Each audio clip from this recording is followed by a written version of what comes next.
Hey, I'm Daniel Markham, and you're watching Time to Connect.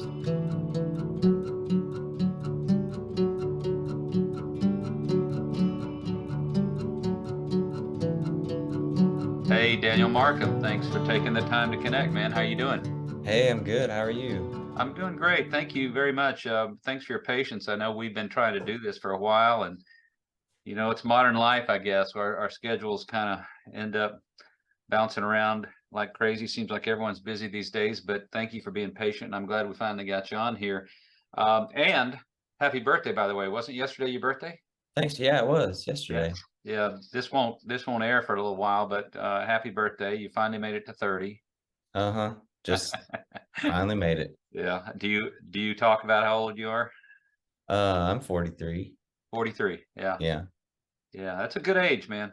That's a good age. My late 30s and early 40s, I think were probably the time I look back on as just that kind of perfect timing of you're not a kid anymore, but you're not old, No. you know? Yeah. So it's really great. Now let's see, you're from Lubbock originally, yeah? Or Lubbock Pretty area? pretty much. I grew up in a little town called Rotan, which is like south of Lubbock, about an hour and a half. And then I went to Texas Tech and graduated and started a band, started playing music out there.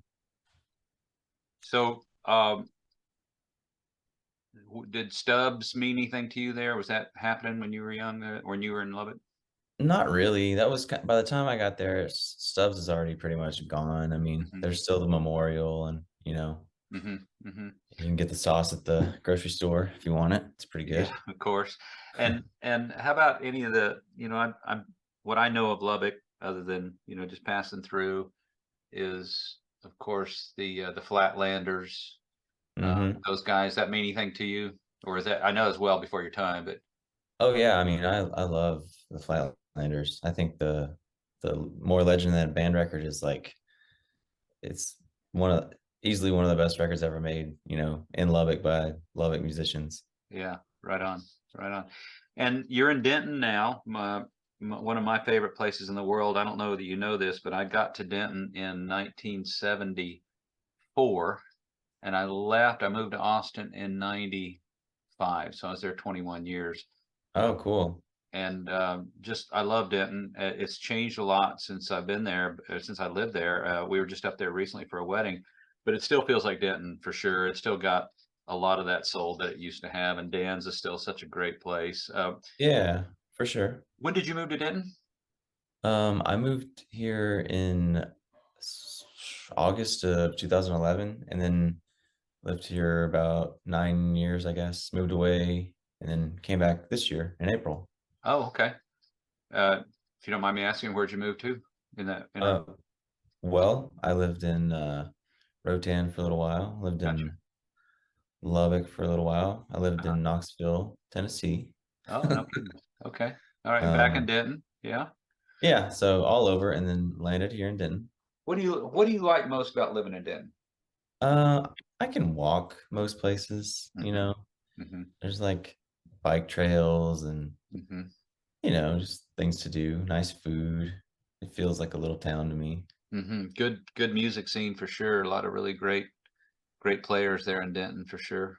Oh yeah, there's ever since I moved here, there's always been great players. What's your favorite restaurant in Denton? Oh man, there's so many good ones. Yeah. Um, I like La Mexicana, but there's so much good like Thai food and Asian food. Uh-huh. Yeah. Um, there's a new place called Royal Yum. That's like Thai food. Okay. It's I'll kind of definitely a check that out new next time favorite I'm there. spot. Okay, cool. And so let's do a little back up to your childhood a little bit. Growing up there in Rotan, let me just ask you kind of an open-ended question. What would you say you were like as a kid? Well, I was the only person in town really who played, guitar. Uh-huh. Um, so I was the weirdo with the closet full of black, shirts and whatnot. Yeah. But Was I that don't kind know. of lonely in a way? Did you feel kind of like a loner, somebody out of kind of a fish out of water there? Yeah, but it was also kind of cool because I was Yeah. like, I'm the guy that can come down to the square and play, Nirvana riffs and Metallica songs on his guitar. So, Right on. and people liked it, you know. It Yeah. was I wasn't really great at sports, but I had music for sure. I So think I read you got your first guitar at age 12. Is that right? yeah, around there, I think 11 or 12. Uh-huh. My grandpa and grandma bought it for me. That's nice, man. And what kind of music were you listening to at that time? And so at 12, that would have been early 90s, is that right? Yeah, Yeah. yeah. Just like everything. Like I was, I really liked MTV, so all Yeah, the songs that were popular on MTV, sure. just from all genres. I just had tapes and tapes and tapes, and it was all just different stuff. So, Hmm. Pearl Jam 10, um, DOS effects. I don't know, just So all over a the wide place. range of things. Yeah. If you had to pick, I'm looking something up here about you on my phone, by the way. I don't mean to, sorry if that's distracting, but tell me, if you had to pick a band or two that was influencing, that had an influence on you, whether it's influencing your songwriter or influence just the fact that you decided to be a musician, who would be in that short list? Um, I think REM is a big like musical influence. Like, I noticed you were wearing an REM t-shirt in that favorite band video. Great video, by the way. Uh, yeah, that's I wrote that song the day that REM broke up, and it's wow, like it's about REM. It's kind of nerdy. I think it's that's so dorky, a really but cool song, man, and a yeah, I badass like it. video. Who did that video? My friend Judd, we did it down in Oak Cliff, Yeah, and it was really cool. I'm sure you got a lot of buzz off that video. You had to have. It's really well done. It's a good song. Yeah, yeah, I think the video for that song is really cool.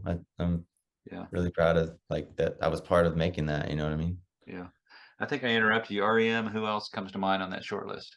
Like I like Buddy Holly, of course, and Love It Guy, right? yeah, just like rock and roll bands. Yeah, There's so many bands that I love, but yeah. um It's hard, isn't it? I think the first music I remember hearing was Bob Wills, and I love that. Yeah, My yeah, grandpa had a 8 track in his old, gold Cadillac, and we'd listen to Bob Wills. yeah, yeah. Absolutely, yeah. That's cool. And I know that you were listening to the alt country stuff that a few years later because I know you had a band called Waiting to Derail. Yeah, yeah, for sure. Whiskey Town song. Yeah, was Ryan Adams important for you? Yeah, I mean, I liked all that Whiskey Town stuff. I like Stranger's Almanac a lot. I Hmm. like Heartbreaker. I like Cold Roses, you Yeah, know. yeah, yeah. And I think I don't know how you classify your music other than rock, but a lot of your stuff, maybe it's a little less alt country than that, but I can see it kind of fitting in that genre a little bit for sure. Yeah. Yeah, I think it's just kind of lives in that world. I mean, I think there's a lot Yep. of stuff that kind of does. Lemonheads is kind of that Right. way. Yeah. Yeah. Um, Now I know you've got a band currently, is that right? Yeah, yeah. You're doing band shows. Do you still do solo shows very often? I do once in a while. Uh-huh. I really like doing solo shows. Uh-huh. But I also really like, playing loud with my band. Yeah, absolutely. And recently you did something with Graham Weber's new band, is that right? Yeah, Restos. Yeah. We did 3 shows with them up here in DFW. Yeah, I'm about ready to talk to Graham for the second time actually. And yeah, he's a cool guy for sure. Well, let's see. You're working on a new record now right now? Yeah, it's done. I'm Fantastic. just waiting to, announce the release date. Uh-huh. So And where'd do you record that in Denton? no, we did it in Athens, Georgia, at Oh, a place nice. called Chase Park Transduction. Nice. We worked with a guy named David Barbie, who's done like all the drive-by truckers and Hmm. Yeah, I Deer know. Hunter and Sunvolt. He was in that band Sugar with Bob Mold. Yeah, yeah. Anyway, kind That of was an cool. Athens legend. Have you spent much time in Athens? I have actually. Yeah, I Yeah. moved there for a little while. Did you? Yeah. And then I go through there a lot to play, and it's one of my favorite places. Yeah, absolutely. What is it? The 40 watt, right? Yeah. 40 Um, watt. Yeah. I was I was there. This is kind of random memory, but I'll just share it. I was there. A buddy of mine was in a band there called the Shirleys in the, I think the late, well, it had to be kind of mid to late 80s because REM had not hit it big yet. Uh, Uh-huh. Losing My Religion, that stuff hadn't come out yet. And he knew Michael, and he said, "You want to go over to Michael's house?" When I was there, I said, "Hell yeah, let's go to Michael's house." And we went over and rung the doorbell, and he wasn't home. Oh, Oh, drag. But anyway, because yeah, man, REM was huge for me. I'm pretty old, so Dylan and the Beatles were big for me for sure growing up. But REM almost kind of became my Beatles there for a while. They were really really important for me. yeah, for sure. Yeah. Um, so talk about the new record a little bit. Tell me. This makes what, 10 records? Is that right? You've got a bunch of records out there, man. Like officially, I have like side things that I've done, and Uh-huh. my Bandcamp page is all over the place. Uh-huh. Yeah, but it's the 10th one that I've like, kind of pressed and released it, physically. And we did it in Athens. We did it in like 7 days, recorded and mixed to tape. Um, got it mastered, sent off to vinyl, got vinyl made, it's coming out on Nice. vinyl. So it just took forever. That's what held me up for so long. We made it in May of 22, I Wow. guess. Wow, these So things do take a while, don't they? yeah, it's just the pressing, took 9 months, which was expected, but Hmm. And you do or do not have a release date yet? I do. I don't know when I should announce that. Okay, that's You know fine. what I mean? 2024? Yeah, for Yeah. sure. Okay, cool. Not it's not that long. Yeah, cool. Well, we'll look for that for sure. I'm real curious about your record Nightlight. I haven't read anything about it or I don't know anything about it, but is the whole record just you and an electric guitar? Yeah, Is yeah. that was that a COVID thing? Not really. Not really? I was living out in the middle of nowhere. My friend Charlie Stout, he was living in Turkey, and there was this, old grocery store that was just empty. And he took me over there one night. He's like, listen to this, and just started talking in there. And the reverb was so cool. Hmm. And I was like, why don't we, record a bunch of songs in here? And so we recorded the guitar, like the electric guitar, and then I sang everything in that room. And then I played like acoustic, like just here and there. You'll hear an Yeah, acoustic in there. yeah, And yeah. it's like um the the tambourine sound is just like some jingle bells from like Christmas decorations that was in there. Wow. Um there was an old piano in the corner that was, completely out of tune, but we used that for some stuff. Uh-huh. Um the wind was blowing like so crazy the night we were doing it all, and it was making this weird creaky sound. So there's all these like old building sounds and stuff. It's just like super West Texas vibe. Yeah, it's very cool.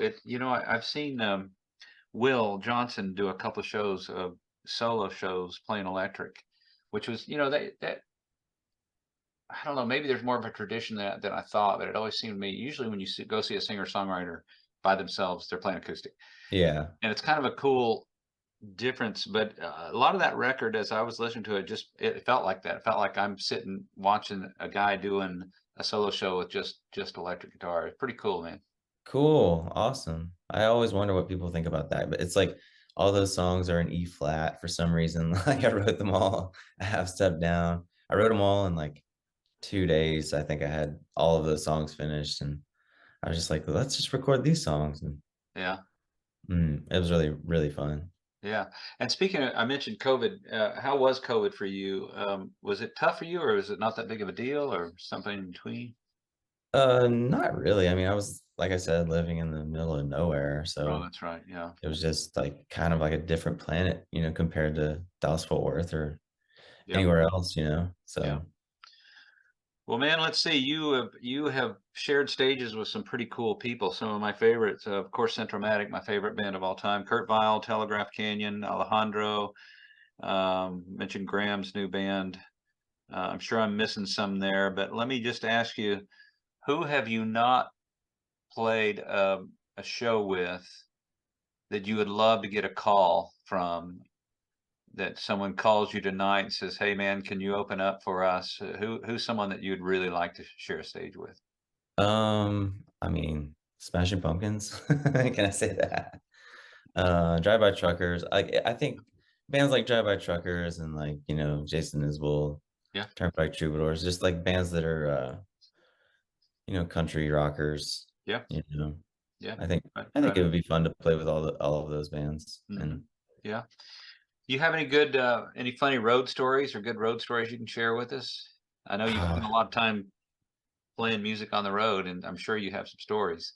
I have, so many stories. Yeah.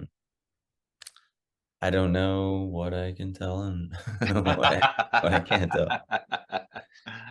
In theory, do you have any, anything funny that's happened? Anything come? It's okay if you don't, but anything come to mind? Um, we got searched by the Idaho State Police one time in our van. We did How'd that not have turn out? any Were you okay? we didn't have any drugs on us. That we That's were all great. just, we just looked like hippies, had long hair. We Yeah. had guitars and amps, and they pulled us over. I guess we might have been going, five over or something. I wasn't driving, I was in the back, but they pull us over, they pull us out, they're just like, where do you have the drugs? Or, It's like we they're don't, expecting, yeah. yeah, we don't have any drugs. And so they just go through all of our stuff. They call the drug dog out. He comes, he searches the van, doesn't find anything. They do like the full, they got pretty close with us and searched us. They didn't find any drugs, of course, because we didn't have any. And then they were very upset. And then we were late to our gig. I don't know, some stuff like that, just Yeah, ridiculous. yeah, yeah. Um, One of my funny ones is cheap hotel, waking up in the middle of the night to two cats fighting under the under my room. It was like, they were slamming up against the floor oh my gosh. under my bed. Yeah, yeah. Um, do you read much? Are you much of a reader? I do. I'm really not reading anything right now. I've been writing like just nonstop. So, I've been paying a lot of attention to Steve Earle recently because his 69th birthday is coming up, and I'm actually hosting a little 69th Steve Earle's 69th birthday bash in Austin, and so I've been kind of immersing myself in him. And I ran across a quote that just, I don't know why, it's so simple and it's not anything profound, but it really resonated with me and made me want to get back to my bookshelves and start reading more. He just said, if you can't write if you don't read. yeah. And I'm just wondering, if your songwriting process, does that happen for you? Are you, when you're reading something, does that end up creating songs in your head, or do you see a line in a book or something and go, "Oh man, that'd be a great line in a song"? Or what kind of connection do you have to books in terms of your songwriting process? Yeah, or just like ideas, getting you into like certain headspaces. Like when I did that Nightlight specific record, I had just read, Lonesome Dove, followed by followed by Dune, and then I read Empire of the Summer Moon. So it was like those Okay. were the things, going through my head. Yeah, And yeah, so definitely like input is a huge, huge deal, yeah. and I'm Right always on. looking for, new things to read that interest me, just weird stuff. I like a lot of nonfiction. Yes, yeah. Um, Have but you? I've shared this a bunch of times on these shows, but I'll share it again. One of the things that I find really interesting about our culture now, especially as an old guy, is, I mean, I've been a pretty voracious reader my whole life. I've taught college level English, uh, and been a writer, and I was that kid who would get lost at the library and forget to eat because I was lost in a book. yeah, And these days, man, I have to force myself to read, and when I do, if it's more than about 20 or 30 minutes, I start feeling antsy, like I'm supposed to be doing something else. And I'm 100% sure that that's the culture's impact honest. You know, the speed and the distract culture of distraction and social media and the whole thing. Are you finding that to be the case as well? Totally, yeah. I mean, just my attention span for reading is like it's like hard to get into a book almost, you know? It's like, It is. how do I do this? Yeah. I know I've done this before. I think it's important that we push through that, man, because I don't know about you, but I think it's too important to lose that for sure. How about film? Are you a film fan? Oh yeah, I love watching movies for sure. Yeah. Have you seen Killers of the Flower Moon yet? I did, yeah, I Yeah. did. That was interesting. I read that book. So I was, you know, familiar with the story and stuff. And You recommend the book? yeah, yeah, yeah. Yeah. I loved it. It was so cool seeing Jason and I mean there's a bunch of people, a bunch of musicians in that film, but Jason had a huge part, man. And it was really cool seeing him, and I thought he did quite well. Yeah, it was interesting for me to see him like be in a movie. Yeah, yeah, wasn't it? Um, It was, man. yeah, it was So, cool. so if not music, what would you have done with your life, do you think? Uh, I don't know. I also cut hair now. I got Do a you? barber's license over the past couple years, so You have a shop in Denton? I work at a place called Barnhart's on the square. So Is that related to Barnhart at the what's his name, Matt?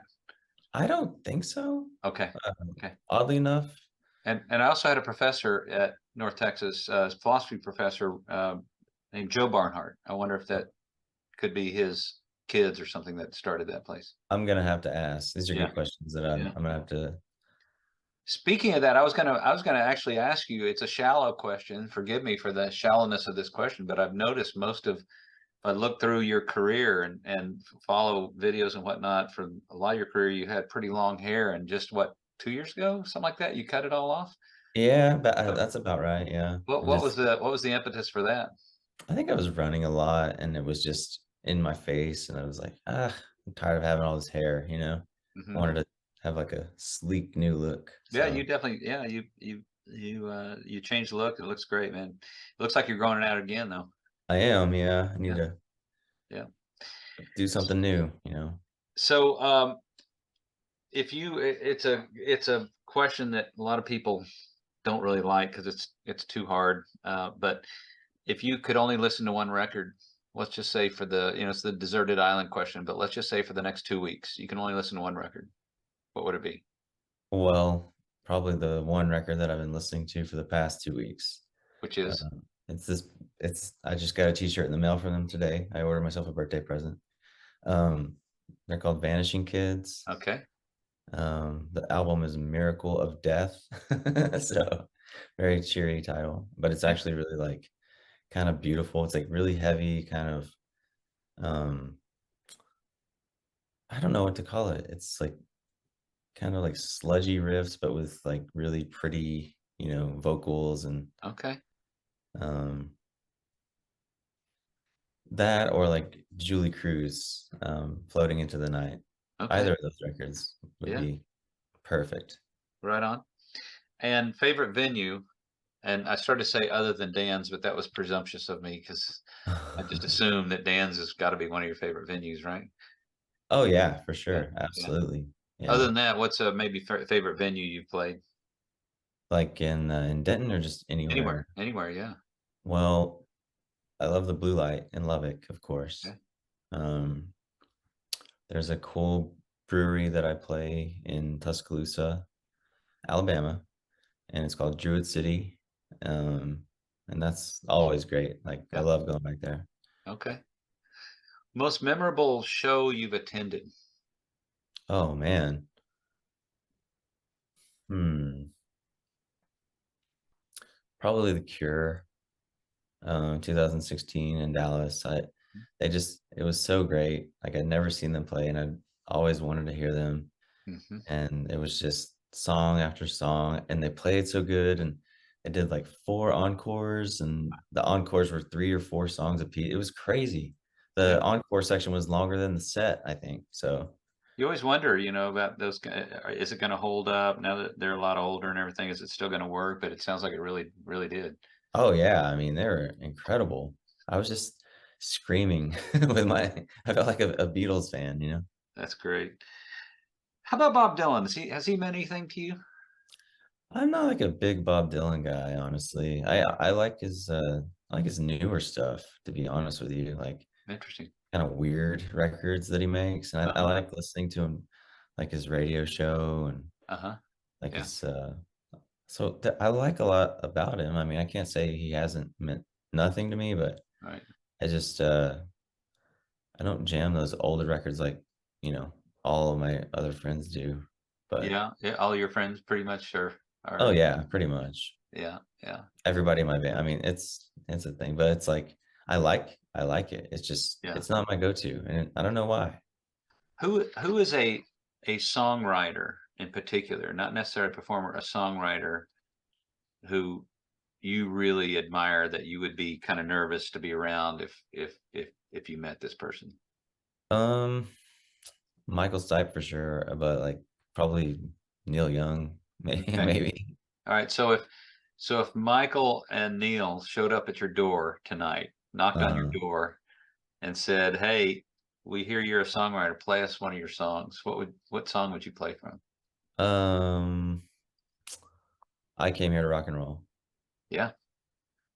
Yeah, it's a good tune. And I have to admit, I think I like the acoustic version I've seen as much or better than the studio record. Oh, cool. Yeah, I like that. I play that, every time I play. It's kind Of of like a course. Yeah. mission statement or something. Yeah, it's a great tune, man. Well, do you have I'm kind of winding down here. Do you have any kind of well, let me ask you this one first. Pet peeves? Anything that makes your blood boil? Anything that pisses you off? Um, People that noodle on stage. Yes. Um, Yes. I don't like that. It's just like Yes. just wait your turn, and when he asks you to play, then you can Yeah. play. Yeah. You just want to say to some people, sometimes you can just either not play Hmm. or just play the chords, man. You don't have Yeah. to be noodling. I agree. I agree. Yeah. You have any kind of particular guiding philosophy of life? Anything that, any spiritual leanings or any particular philosophy of life that you kind of follow? I just, try to be good to everybody I meet and try to help everyone out and, Hmm. you know, um pretty basic guy. Yeah. Um Try not to, you know, ruffle any feathers. Yeah.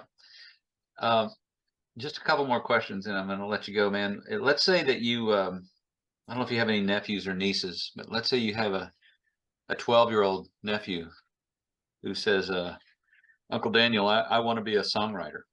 Mhm. What advice do you give that kid?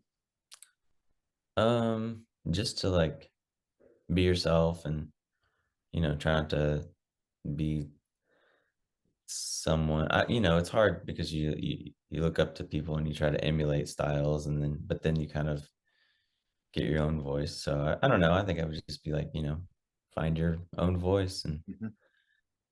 Yeah. go with it. Yeah, and would you say the same thing if you could talk to your own self at a young age? If you're from your perspective now, what might you say to yourself as a younger Daniel Markham? Um, Probably listen to Big Star, Okay. It's Okay. like sooner than later, because you Yeah. find out about them, later. It's like, Yeah. okay. Yeah. Yeah. That's a good. I like that. All right, man. Well, last question. I often ask people this, and I hope you don't mind the question. It's a little deep. I'm I've we've all lost a lot of people. We have a finite amount of time in this on this planet. I've lost both my parents, and I think hope you don't mind me bringing this up. I think I saw on social media that your dad is sick. Is that right? Yeah, yeah. Yeah. Do you think much about the whole death thing and um, uh, what the hell happens? It's such a mystery. It's so common. We all die, but I don't know if you've had anybody close to you die yet. But when it does happen, it's just so weird, man, because it's so normal. It's something that happens to all of us, and yet it's no wonder that through the ages there's been so many philosophers and deep thinkers speculating on this, and it's no wonder religions popped up because it seems so mysterious. You ever think Mhm. about these questions? Is that something that occupies your thoughts? Oh yeah, all the time. Yeah. And Any particular views you have on this? I have lost, lots of friends and, family and, pets die and that's affects you in a way, it just makes you kind of, think about every single thing like differently. There's Yeah. like a void or like Mhm. a vacuum for ideas. I don't, it's weird. I don't know. You just seem to travel to certain places whenever you lose someone, you Mhm. know, kind of like, Yeah, man, for sure. It makes you, it makes you appreciate what we do have. It's one of the things I've been looking at recently is there's a kind of a resurgence of Stoic philosophy, the Greek Stoics, and they're very much misunderstood. A lot of people see Stoicism and they think, oh, no emotion and just totally flat. That's not at all what they're about. They were about trying to have a kind of figure out a way to regulate negative emotions and to try to basically be happier. yeah, And so one of the things that some of those guys, those ancient Greek philosophers recommended are really almost morbid to some people, but to stop and imagine all the horrible things that could happen to you today. Like your house yeah, could burn down. You could lose a loved one. You could find out you have cancer, whatever, and then stop and say, and that's not going to happen. So let me be a little more grateful for what I do have today. right. Yeah. There's kind of a resurgence of that Stoic philosophy that I think is pretty important, and people need it, man. It's a tough time we're living in. Yeah, I would agree. Yeah. I, I think that, yeah, that is important. I mean, Well, man, let's finish up with what do you have on the horizon other than I know you got this new record you finished and you've got to do all the work of getting it out and are you going to tour the record? Do you have tour plans coming up? yeah, I'm actually working on a tour right now. So, just kind of a build up to the release date. Will you do a Which record release at Dan's? um Probably so. Yeah, Yeah. that's probably one of the places we'll do it. Okay. I need to I'm working on all that right now. It's like you Okay. know, a million different ideas in one spot fighting Yeah. for my attention or whatever. Where's the best place if people want to keep track of you and see what's coming up? Where's the best? Is it Facebook, Instagram, your own website? What do you recommend people do if they want to find out what's going on with you? I'm pretty active on Instagram, Okay. Facebook, I have a Twitter. Um, I need to update my website. So, Yeah. But once you get the tour laid out and everything and the records out, it'll all be announced oh then. yeah, for Yeah. sure. I have like, new everything, new pictures and we made videos and Cool. we're ready. I'm ready. I wish I could just like put it out today, but Right on, man. um Well, congratulations on that. I look forward to it. Hopefully I can catch one of those shows, and I really have enjoyed talking to you, get to know you a little bit. I appreciate you doing this. yeah, thanks for having me. You bet, man. We'll catch you down the road. Awesome. Sounds good. Right on. Bye bye. Bye-bye.